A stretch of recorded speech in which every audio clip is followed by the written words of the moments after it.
इसके अलावा लोकेश सर दो काउंटर हैं यहाँ पर जडेजा जी के सवाल में, वो है टाटा मोटर्स कमर्शियल व्हीकल और कैम्स, दोनों ही लॉन्ग टर्म के लिए जाना चाह रहे हैं, कैसे रहेंगे? टाटा मोटर्स, टाटा मोटर्स और स्कैम, और माफ कीजिएगा कैम्स। ओके। लॉन्ग टर्म के हिसाब से टाटा मोटर्स ज्यादा अच्छा लग नहीं रहा सर मैडम। तो क्यों अच्छा नहीं लग रहा अगर मैं बात करूं, तो यहाँ पर जेएलआर का मेनली दिक्कत आ जाती है हर दूसरे दिन। कभी चाइना में दिक्कत आता है, कभी यूरोप में दिक्कत आता है, और उस वजह से स्टॉक पे ज्यादा मूवमेंट नहीं आते दिख रहा है। तो ये क्वार्टर और क्वार्टर ही इसमें ट्रेड किया जा सकता है या इन्वेस्ट किया जा सकता है, हर क्वार्टर देखना है। और आज के दिन पे इस क्वार्टर के रिजल्ट के हिसाब से तो स्टॉक को नहीं लेना चाहिए। दूसरा आता है कैंप्स। कैंप्स में क्या करना है, कैंप्स में आपको एक बार में इन्वेस्ट नहीं करना।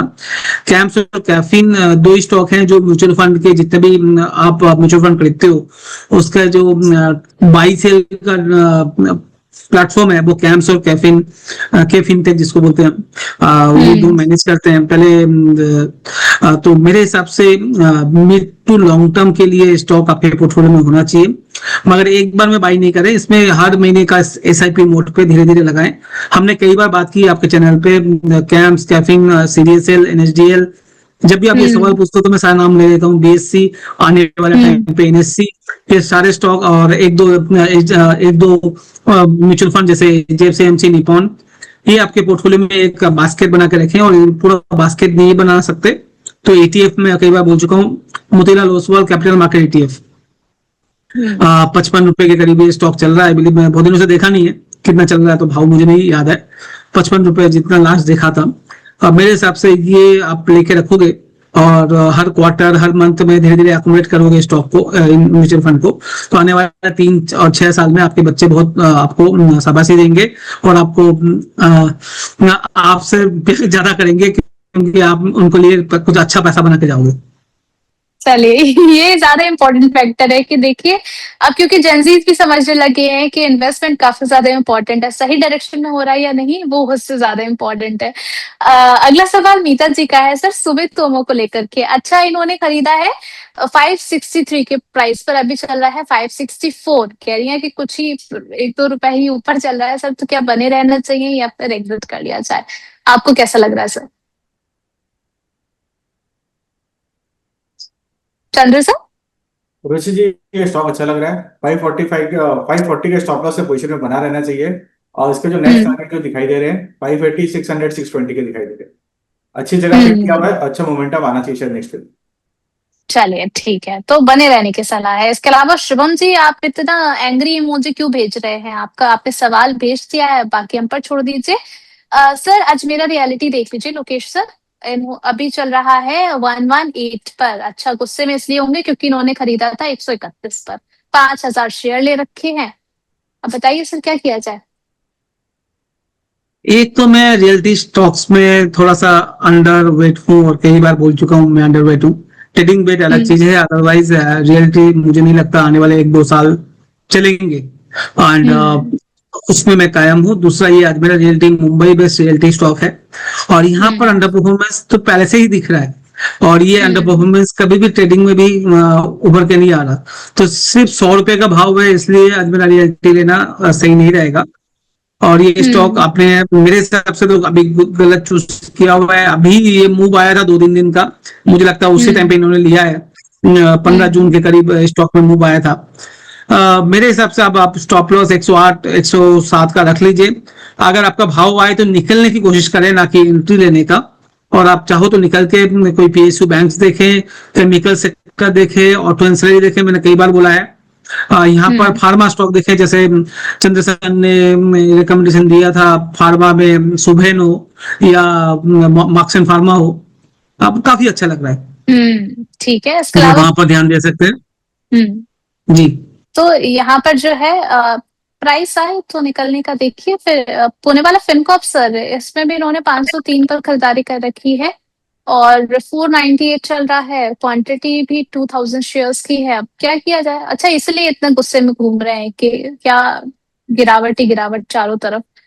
पुणे वाला फिनकॉप आपका जो रियलिटी का लॉस है यहाँ से निकल जाएगा। चलिए, ये मेरे शानदार हिसाब बात से हो स्टॉक गई। को मुझे बने लग रहा है रहिए। कि अब तो आपको अपना इमोजी चेंज कर लेना चाहिए। ठीक है सर। मुझे लगता है 575 टू 600 का लेवल आपको 2 से 3 महीने के अंदर देखने को मिल सकता है स्टॉक पे। अच्छा लग रहा हम्म है। एक बार रेजिस्टेंस जोन इसका निकलेगा अपना 530 535 का है। उसके बाद एक बड़ा मूव स्टॉक पे एक्सपेक्टेड है। जैसे मैं पहले से भी बोल रहा हूँ, मैं फाइनेंस सेक्टर में बुलिश हूँ। तो हम्म फाइनेंस सेक्टर में जब मार्केट थोड़ा सा भी घूमेगा, जैसे चंद्र सर बोल रहे थे नेक्स्ट वीक से घूम जाए, तो उसके हिसाब से आप देखेंगे तो बड़ा मूव आपको देखने को मिलेगा फाइनेंस सेक्टर में। उसमें पूना वाला फिल्म को भी आपको अच्छा प्रदर्शन करते हुए दिखा सकता है। चलिए ठीक है। तो मतलब आपने एक जहां पर घाटा अपना कर रखा है, दूसरी तरफ अगर ध्यान लगाएंगे तो वहां से आपको कुछ बेनिफिट मिल जाएगा। इसके अलावा चंद्र सर, रितेश माथुर जी का सवाल है पाइन लैब्स को लेकर के। बाय क्या है इन्होंने 154 पर 336 शेयर। अच्छे प्राइस में बाई किया हुआ है और स्टॉक में बने रहे। कॉस्ट का स्टॉप लॉस ला के 168 के ऊपर स्टॉक ट्रेड करेगा तो वहां से वापस नया मोमेंटम स्टार्ट होगा जो इसको 180 से लेकर 200 के जोन पे लेके जाएगा। फिलहाल कॉस्ट के स्टॉप लॉस से हम्म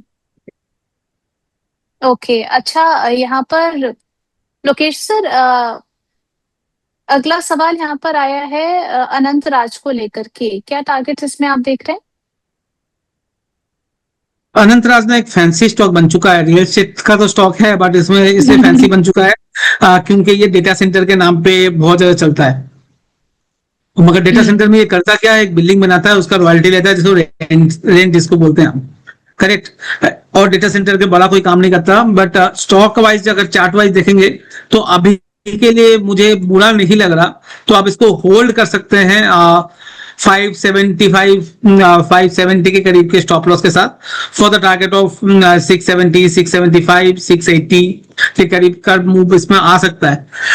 मगर आपको अगर डेटा सेंटर के नाम पे ये स्टॉक ले रहे हैं तो मत ले। हम्म रियल एस्टेट के हिसाब से लें तो ठीक है। और डेटा सेंटर के नाम पे ये स्टॉक सिर्फ डेटा सेंटर का मतलब जब स्टार्टिंग में कोई चीज थीम चलती है और आइडेंटिफाई करते हैं ना, तो सबसे पहले वाला जो हम्म स्टॉक आता है वो नजर में आ जाता है। वो क्योंकि ये बिल्डिंग बना रहे थे डेटा सेंटर के लिए, तो इसका नाम आ हम्म गया। अभी तो बहुत सारे स्टॉक्स हैं जो डेटा सेंटर के पीछे काम कर रहे हैं। हमने तो कई बार बात की है, सारे स्टॉक डबल भी हो गए हैं। स्टेल लाइट हम्म टेक्नोलॉजी हो, HFCL हो, केबल कंपनीज की हमने बात की थी, डायमंड डायमंड पावर हो, यूनिवर्सल हम्म, केबल हो, कई बार बात की है मैम, आपको याद हो तो। वहां पर जी। बहुत अच्छा चला भी है। तो मेरे हिसाब हम्म से इस थीम पे अलग स्टॉक देखें। पर रियल एस्टेट स्टॉक के हिसाब से अगर स्टॉक ले रहे हैं तो स्टॉप लॉस जरूर मेंटेन करके टारगेट के लिए देख सकता है। चलिए ठीक है। चंद्र सर, तारिक जी का सवाल है दो काउंटर पर। एक इन्होंने काया लिमिटेड ले रखा है 313 के प्राइस पर, और दूसरा है सोम डिस्टिलरी 98 के प्राइस पर। ये दोनों काउंटर आपको कैसे लग रहे हैं? आप जरा चार्ट देख लीजिए सर। इसके अलावा लोकेश सर, आप बता दीजिए कि डिक्सन में क्या किया जाए, क्योंकि हमारे एक प्राइम मेंबर है, उन्होंने डिक्सन में 14,500 की कॉल बाय की हुई है। 14,500 की कॉल बाई की हुई है। कितने में हम्म बाई किया लिखा है उन्होंने? नो सर, इन्होंने अपना स्ट्राइक प्राइस नहीं लिखा है। और अगर मैं बात करूं सीरीज की, 29 सितंबर की एक्सपायरी है।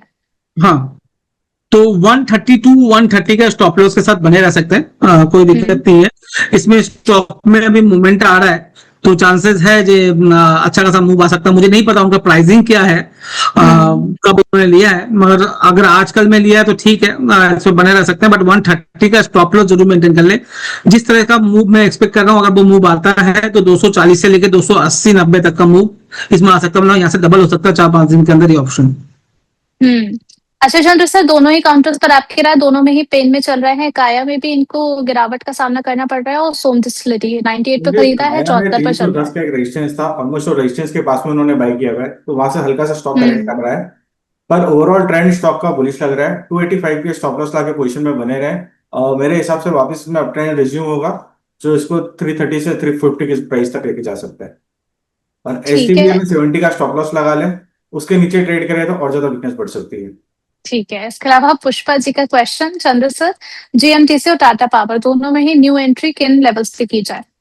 और उसे जीएमडीसी में 585 के ऊपर ट्रेड करें तभी उसमें एंट्री बनानी है। स्टॉप लॉस लाएंगे 560 का, टारगेट रहेंगे 620 640 680। और ठीक है। वहां पे किसी को नया भी ऐड करना है, नए दर्शक भी वो हम्म भी कर सकते हैं और शायद वो रैली उनको शायद 700 750 का प्राइस भी दिखा सकती है। ठीक है। और टाटा पावर? उससे टाटा पावर टाटा भी अच्छा पावर लग रहा है। 395 के ऊपर में एंट्री कर सकते हैं टाटा पावर में। वापस नहीं मोमेंटम स्टार्ट होने वाला है इसमें। जो इसके टारगेट रहेंगे 420 से लेके 465 तक के।